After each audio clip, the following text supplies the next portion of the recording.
Okay, so we could well be on the buzzers today. Bit of a small hatch going off this morning. Gone dead quiet at the moment, but I think we'll see during the day we'll get a bit more of a hatch. Now these hatches, they're a small hatch. These fish generally are spaced out a bit more, they're moving very slowly. So the buzzer fishing at this time can be difficult, it's a bit slower. But however, when you get a really big hatch of buzzers, a load of buzzers hatching off at the same time, and the fish are going frantic, going through each buzzer. They're not taking time to inspect every buzzer, they're just going through and smashing them. And this is where you're getting these amazing hits. But when the hatch is a bit slower, it's a bit more difficult, and sometimes the hits can be so delicate. Now, for those of you who are fishing with a 3-fly cast, that's great. You can locate where the fish are feeding, whether they're lower, mid or high, a lot quicker. On a water, which is a single fly policy, I have no real issues with this. Now, how I locate fish is obviously floating line and a longer tippet. Now, for myself personally, I put my 5-foot braid on, intermediate braid, and then about another 10 foot of tippet. Because I'm fishing here, the deepest part here is about 18 foot. But more often than not, I know these fish that are feeding on the buzzers, even on a small hatch, are going to be a lot higher up than that. But what I do then is I avoid the resin buzzers purely because they go through the columns too quickly. Now with these fish on a smaller hatch, they're cruising a lot slower. It's going to be, if you're casting out here, your buzzer's going down, you need to be able to have a chance of getting picked up by that fish that's a bit further out. So you need a lighter buzzer. And on the thorax areas, I normally put a bit of dressing to help slow that descent up. And that gives us more time in each of the columns. As you're going down through, it gives you more time for that fish to come along and pick you up. If you've got the resin buzzer on, chances are it's gone down through that feed zone and the fish is going to miss it altogether. But where you're getting picked up more regular with the longer tippet, I don't go on the first fish, put it out. First fish hits, great. I'm judging it as, say, 5 foot. Go out, fish it again, and if that seems to be pretty consistent, then I'll probably go with, as I say, with my float braid, and then just hang my tippet off of that. So I'll go with the 4-foot tippet, put my buzzer. Now I can use whatever buzzer I want. Now what's happening with the float braid, it's going to hang in the surface or thereabouts, and I know my 4-foot is going to be in that zone. My buzzer's going to be in that zone all the time. It's a bit like fishing the indicator. The only difference here is I've got direct contact. Okay, just a quick example of how I would go about locating the feed zone. Now the tippet length will depend on the depth of water that you are going to be wanting to fish. Then I select the pattern that I'm needing. Now this has to be a lot lighter so that it drops through the columns a lot slower. First thing, before casting out into the lake, I'll put that pattern, buzzer or fly, into the margins so that I got an idea of how quickly it's dropping through the water. Then I make my first cast, and I will continue fishing until I've got consistency. When you hook your first and second fish, if they're about the same sort of areas, whether it's 4 foot, 6, 8, 10 foot, you can then shorten your tippet, and then you will be in that zone all the time. So it's all about the feel. Try and get an idea of that feel, and it's all contact, and it's simple really. Floating line, drop your tippet down, little buzzer on the end, in the feeding zone. Keep contact, even with the slow figure of 8. Sometimes I'll move that a little bit quicker to bring the fly up a bit, or to give it a bit of movement. You know you've got fish around you, and if they're not paying attention, just give it a couple tweaks every now and again, just to get them switched onto it. It's dead simple.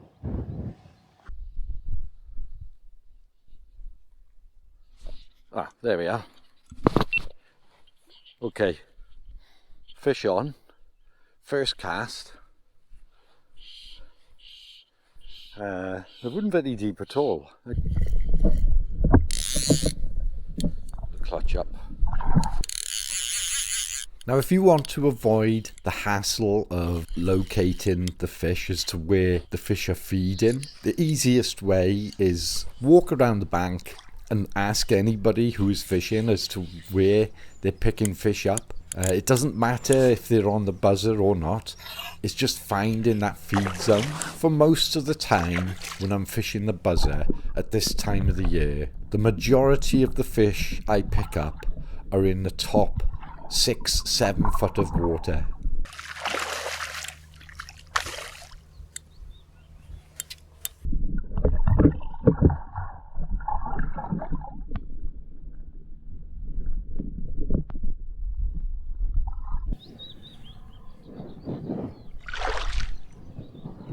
It's fighting really well.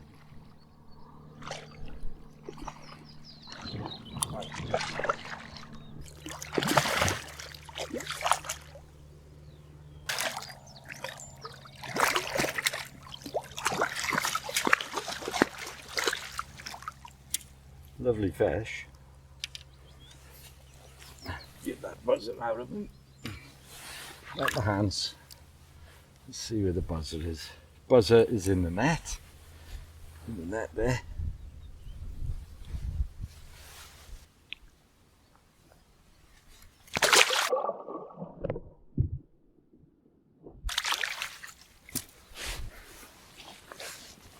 The line that I'm using, it's got a bit of memory in there.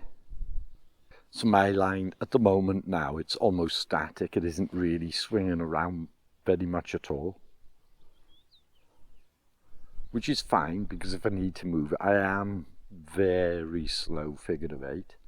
So all I'm doing now, I'm just taking up a little bit of slack, just a steady figure of eight, just to take out some of that horrible line that's on the water there, so I got much better contact.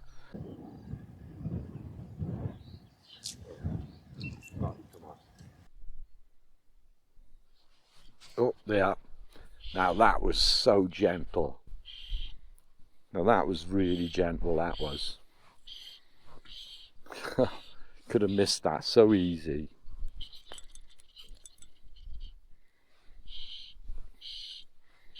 It's because the pace of the fish just cruising slowly.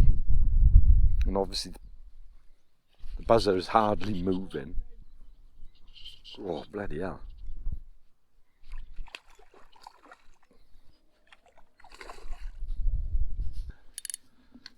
Come on, fishy.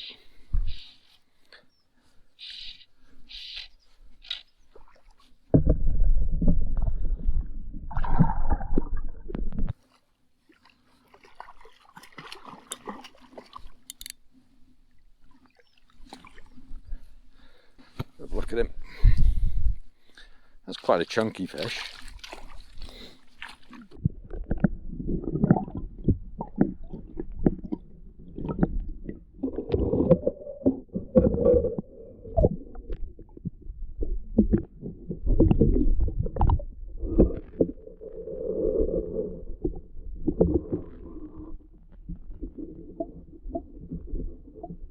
So basically all I'm doing there now, as you can see, is just putting that line out. The most important thing I'd say when fishing and the hatch is slow and the fish are slow is the memory on that floating line. The better the memory is, the memory on this line I'm using at the moment, which I'll probably change it now in a bit. I'll have a cup of tea in a minute and change it because it's not too clever. And these takes are so gentle. And that last take, it was so soft, and it's there just for a while. Now the thing is, the fish will pick the buzzer up, and as soon as it feels that bit of tension from the line, it'll drop it before you know it. So having that memory, and so that you've got direct contact, is quite important. So the better the contact you got, the better the experience for you, and the more you're going to catch. Otherwise, you're going to miss quite a few of these fish. By the time you respond, knowing there's a fish there, like the second take I had, again gentle, My response was a little slow, I'd say, and that's probably why I didn't get a good enough hook hold. That one, again, so gentle, and I was just slowly figure-eighting, trying to keep that line as good as I could possibly keep it. And that bit of movement of the figure-of-8, when you're in slack water like this, is no different to when you put a buzzer out and you're fishing it around on the wind. You know, you've got that same movement. So I can't see how that makes any problem, but for me it works. And as I say, it keeps me in contact with that buzzer. Another fish. I haven't really had the line in the water very long. I think it's only about 7, 8 casts, and what's this, third fish and one off. He's burying it down. Going like the clappers then. Put the catch up. Ooh. He's slapping his tail.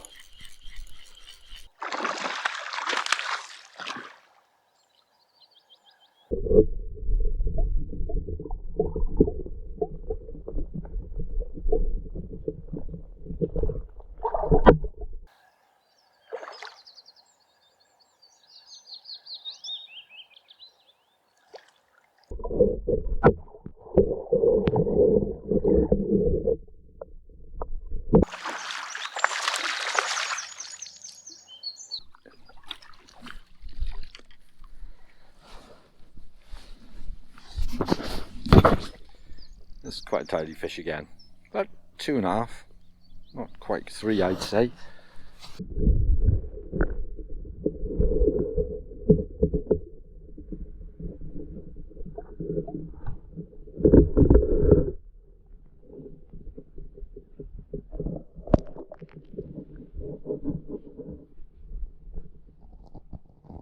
Keeping an eye from the tip of the rod to the water surface for that bit of line to make any movement, I wouldn't rely on.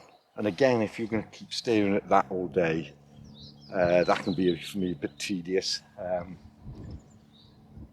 If you're picking everything up by feel, you'll have a much better fishing day. You can enjoy, you can be looking at whatever's going on up there and still keep in contact without having to visually watch it all the time. And the other downside with it is, if you have got a bit of not too good a memory in your line, then that fish, when they're picking up as softly as this, are going to just pick the end of that. You ain't going to notice anything move at that rod tip. All the movement's out there. And by the time you respond to that, that fish is already dropped. He's gone home. So don't rely on the rod tip to the water all the time. When you've got a decent wind pulling it round and you've got good tension between the buzzer and the rod tip, due to that, you can. But I would sooner, you're going to feel it in the hand as much as that little bit of movement there. So just keep that rod tip tighter to the water and you're going to feel it all.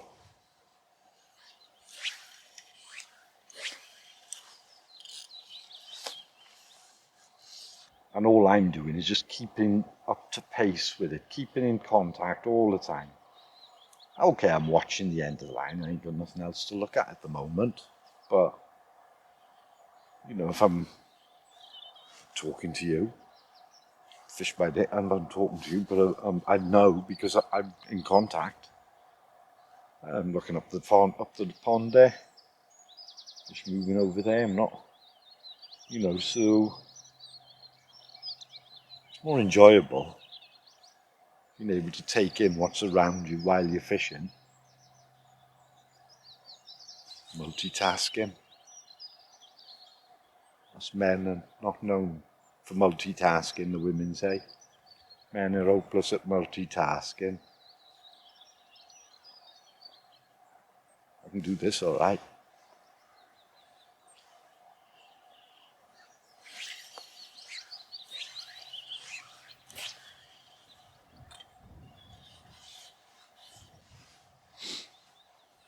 It's good getting out on the buzzer fishing. I enjoy buzzer fishing.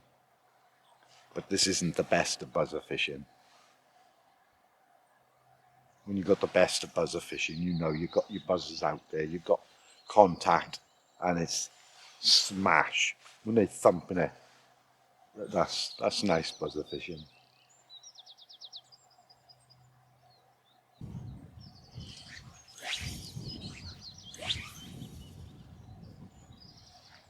Anyway, I put the kettle on just a bit ago.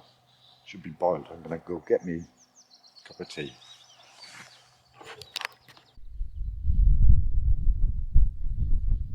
Yeah. Now that was so gentle. Hardly could feel that fish there then. It was so easy to miss. Visually, I see nothing. I was looking at that line. I was talking to you lot as well, but I'm sure if I play this back on the GoPro now, and which probably was on the line, you'll see that there was hardly any movement there at all. And I could just feel a slight weight on the hand, you know. So that would have been another one. I would have missed that otherwise.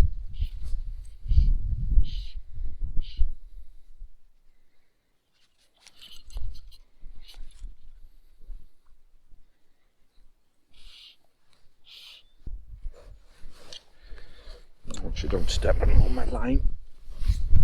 Gotta watch that. I did have a bit of a problem with the line recently, and I don't know if it's because it had a bit of a problem on the line. It was my airflow, superflow line.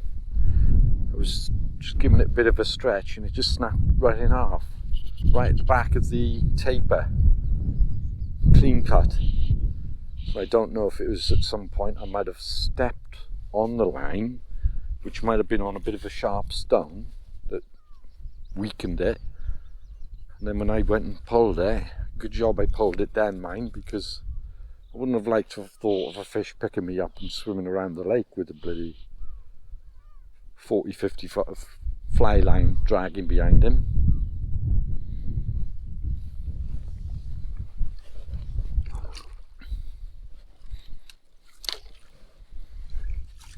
Net in ready, get it nice and wet.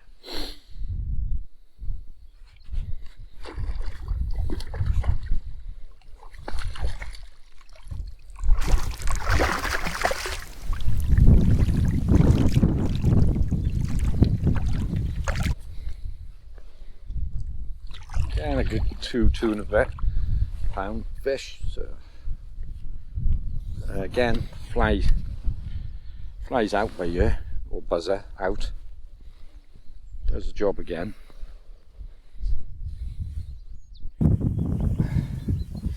Nice fish.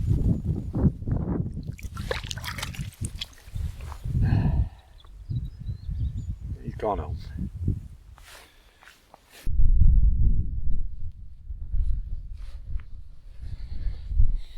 That's the thing with this fishing. It's not like as if I got loads to tell you, because it's so simple, nothing complicated.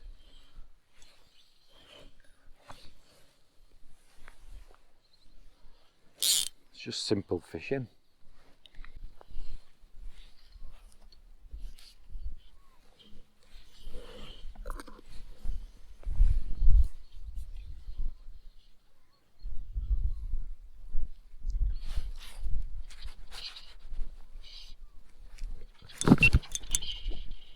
Yeah, I just picked him right out of the margin. I have seen the odd fish move in that margins there. And the good thing with that is that when you're covering the margins, you're normally covering shallower water. So no matter the depth of your buzzer or fly, the fish is sure to see that one. The colours in that water then. The fish turns. Stunning it is.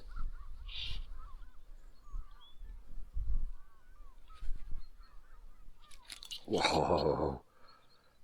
God, it's so strong. That is beautiful.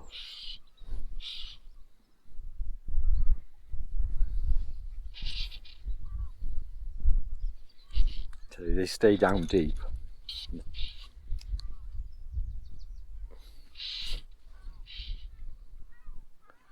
And I ain't no softy. I do bully the fish a bit. I do try to get them in fairly quickly if I can, so I can release them a lot quicker and less harm. But I know you've got to be careful. Come on, up you come. There he comes.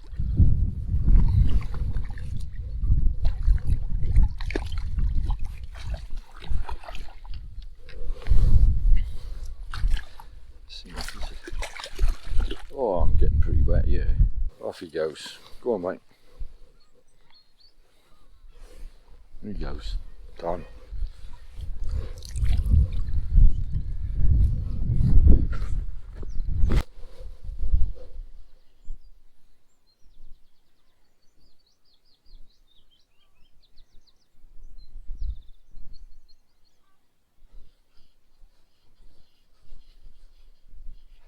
Yeah.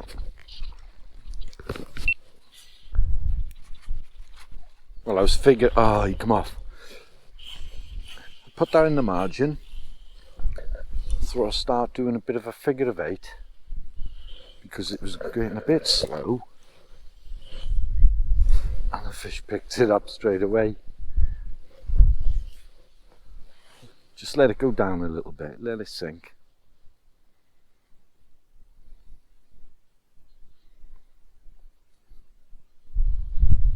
And then a figure of 8. Stop, pause, figure of 8. Quite cool. I think I had a little knock then. Try that again. Figure of 8. Surprising, even I'm doing quite a quickish figure of 8 in between the pauses.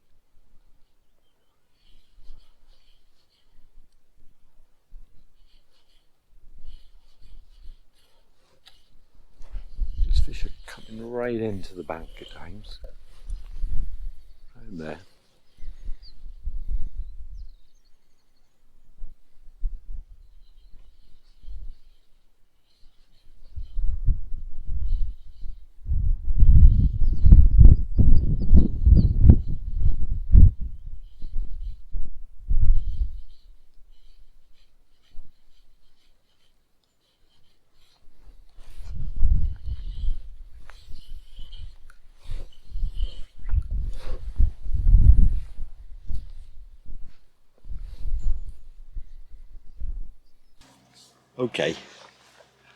Okay, that's been pretty damn good, really. Really enjoyable, good few fish. I don't know how many now, I don't count, but I thought what I'd do. Fish have gone a bit quiet at the minute. Picked that one out of the margins just a moment ago. Seen one fish move there. What I thought I'd do is a quick cup of tea. Anybody that ever visits this water, you probably noticed there's a couple of positions I fish from regular. This one very regular. It's not because it's a hot spot for the fish. It's near the kettle. Catch you in a minute.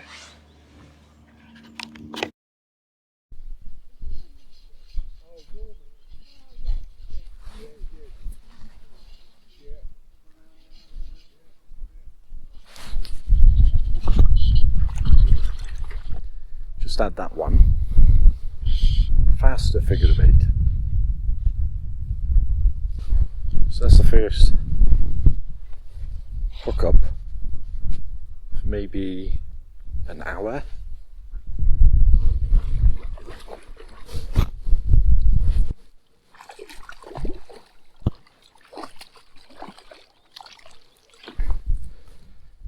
Let's land her back. Okay, everything's changed. The wind direction is totally switched around. We're now getting a northerly wind. The fish went straight off the buzzers. In fact, the fish went off pretty much altogether. But what I've been doing now, I'm just messing about with the buzzer again, trying to get a few fish moving. And what has happened is I'm putting the buzzer out, letting it go down a bit, and a fast retrieve in with the buzzer. And believe it or not, but I've had to. So I've got the camera back on now, back up this arm because it was in charging. Let's see if we can get that to happen again.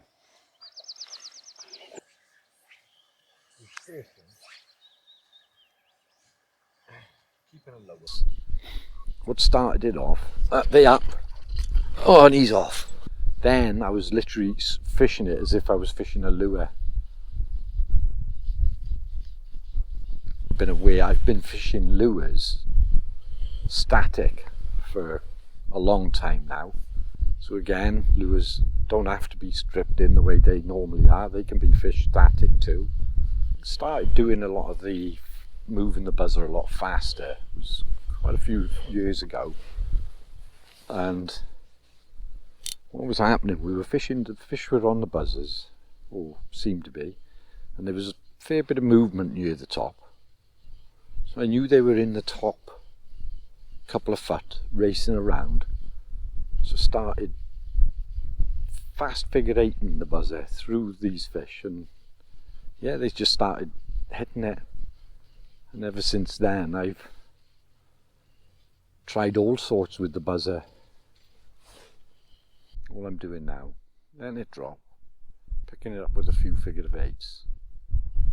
There, oh! Just as I was starting the figure of eight, it was quite a gentle take. It was just heavy.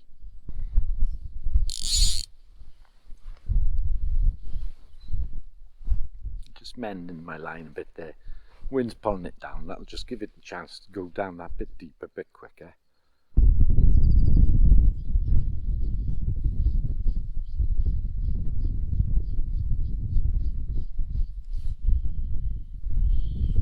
Oh, look at that, he's following it. And, oh, yeah. Back in. On a strip. But there we are. Strip it. Oh, and he's off. But it goes to show.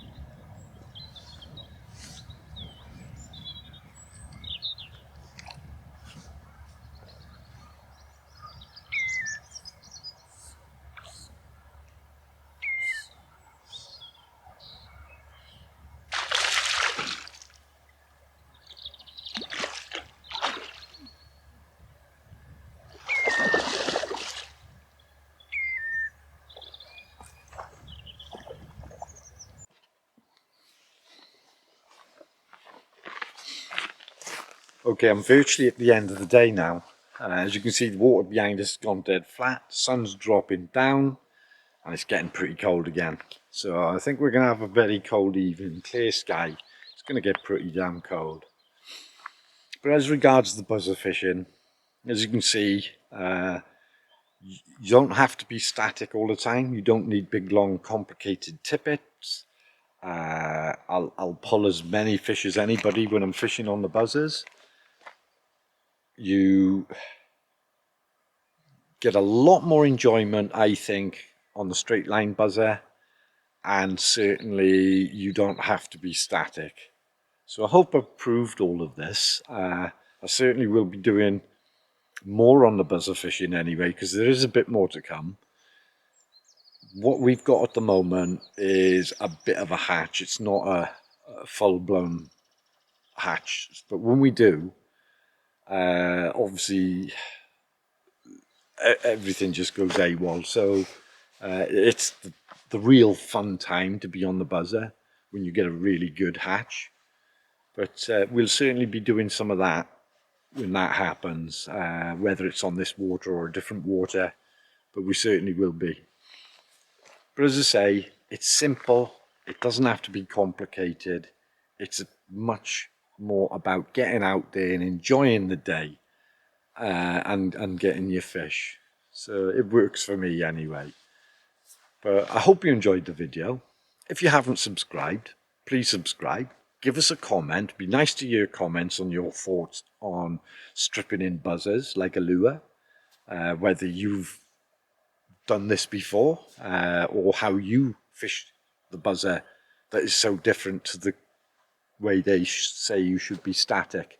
So if you fish the buzzer anything different other than static, it'd be nice to know, and give us a thumbs up. Until our next video, catch you soon.